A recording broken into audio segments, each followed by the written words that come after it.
Halo warga belajar, jumpa lagi dengan saya Kak Mala. Jadi hari ini kita akan belajar lagi mengenai pendidikan Pancasila dan Kewarganegaraan untuk kelas 7 SMP. Jadi tema yang akan kita angkat pada hari ini adalah Saya Indonesia, Saya Pancasila. Dan bab yang akan kita bahas pada hari ini adalah perumusan Pancasila sebagai dasar negara. Pasti kalian juga sempat belajar mengenai bagaimana sih Pancasila itu terbentuk. Nah, ini yang versi dari Kak Mala, gimana sih Pancasila, sejarahnya kok bisa di Indonesia itu ada Pancasila. Oke, langsung masuk aja pada agenda. Aku ingin bercerita sebelum Jepang masuk ke Indonesia, yakni pada tanggal 8 Maret pada tahun 1942, Belanda dan Jepang menyerah tanpa syarat dan menandatangani Perjanjian Kalijati.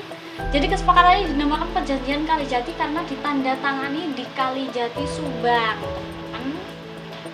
di Jawa Barat. Selain menyerahkan kekuasaan Belanda kepada Jepang, perjanjian ini juga yang menjadi awal mula Jepang menjajah Indonesia. Gitu ya, pada tahun 1942. Oke, lambat laun nih. Nah, ternyata Indonesia pada tahun 1944 kan posisi dijajah Jepang, masih dijajah Jepang nih. Nah, ternyata Jepang merasa terdesak oleh sekutu. Akhirnya mereka pada tanggal 29 April 1945 membentuklah organisasi yang namanya BPUPKI, dan mereka sudah melaksanakan sidang pertama pada tanggal 29 Mei sampai 1 Juni. Oke, langsung aja. Awal terbentuknya BPUPKI. Jadi kalian sebelumnya pernah mendengar gak Jepang Pelindung Asia, Jepang Pemimpin Asia, dan Jepang Cahaya Asia? Ini semboyan yang pada saat itu mengartikan bahwasanya lepas dari mulut harimau masuk ke mulut buaya ya. Ibaratnya Indonesia dalam posisi seperti itu penderitaannya, karena pada saat itu Indonesia terlepas dari Belanda, tahunnya masuk pada eranya Jepang, yang mana Jepang ini sudah diharapkan oleh warga Indonesia bisa memerdekakan negaranya, tapi ternyata mereka punya niat terselubung. Warga belajar, mereka ini sebenarnya penjajah gitu ya. Oleh karena itu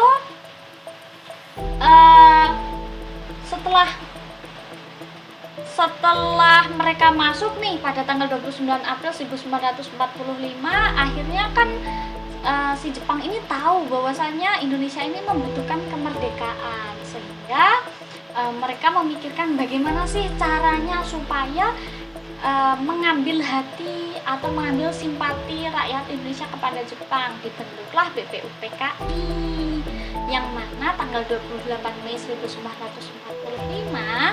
dilantiklah nih 62 anggota, yang 55 ini dari tokoh-tokoh bangsa dan yang 7 ini perwakilan dari Jepang. Adapun ketua BPUPKI-nya Dr. Hajimanweddiodiningrat, dan wakil ketuanya dari Jepang ada Ichiban Yoshio, dan yang dari Indonesia ada Raden Panji Suroso. Nah, melalui BPUPKI ini, Jepang seolah-olah menjanjikan akan memberi kemerdekaan kepada bangsa Indonesia. Gitu.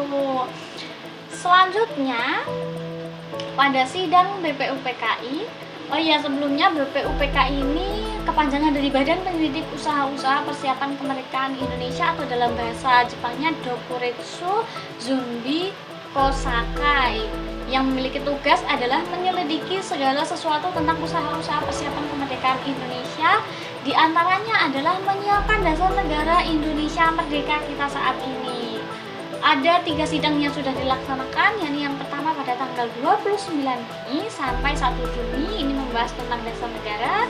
Itu adalah sidang resmi. Kemudian tanggal 10 sampai 17 Juli 1945 membahas rancangan undang-undang dasar, ini juga sidang resmi.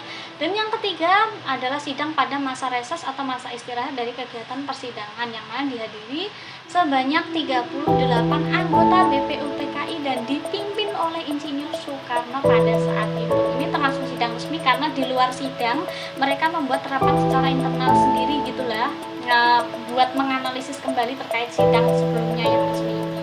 Tapi pada kali ini kita akan membahas mengenai sidang yang pertama, yakni tanggal 29 Mei sampai 1 Juni sehingga melahirkan Pancasila. Lanjut. BPUPKI yang mana diketuai oleh Bapak Rajiman Wadiodiningrat, yang mana beliau mengatakan untuk mendirikan Indonesia merdeka diperlukan suatu dasar negara. Oleh karena itu muncullah 3 tokoh bangsa pada tanggal 29 Mei sampai 1 Juni 1945 itu. Yang pertama ada Mr. Muhammad Yamin, ada Mr. Sutomo dan Insinyur Soekarno. Oke, usulan yang pertama dari Mr. Muhammad Yamin yakni yang berisi 1. Ketuhanan yang Maha Esa, 2. Kebangsaan Persatuan Indonesia, 3. Rasa kemanusiaan yang adil dan beradab, 4. Kerakyatan yang dipimpin oleh hikmat kebijaksanaan dalam permusyawaratan atau perwakilan, dan 5. Keadilan sosial bagi seluruh rakyat Indonesia.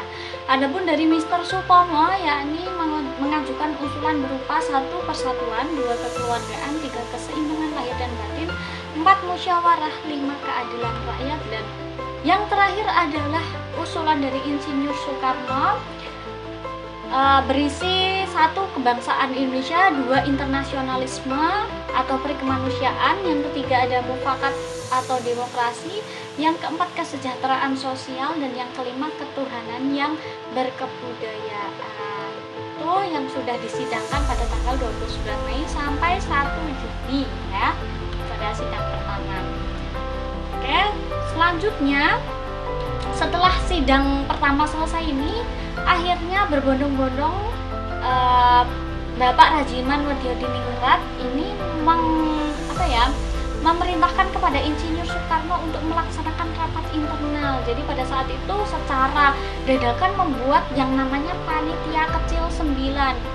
Mereka melakukan rapat seperti pada gambar di rumah Insinyur Soekarno di Jalan Pegangsaan Timur nomor 56 Jakarta. Panitia 9 yang saya sebutkan tadi itu berisi Insinyur Soekarno sebagai ketua pada saat itu, 2 ada Muhammad Hatta, 3 Muhammad Yamin, 4 ada A.A. Maramis, 5 Mr. Ahmad Subarjo, itu golongan kebangsaan, 6 ada Kiai Haji Wahid Hasyim, nomor 7 Kiai Haji Kahar Muzakir, 8 Haji Agus Salim, dan 9 Abi Kusno Cokro Suyoso.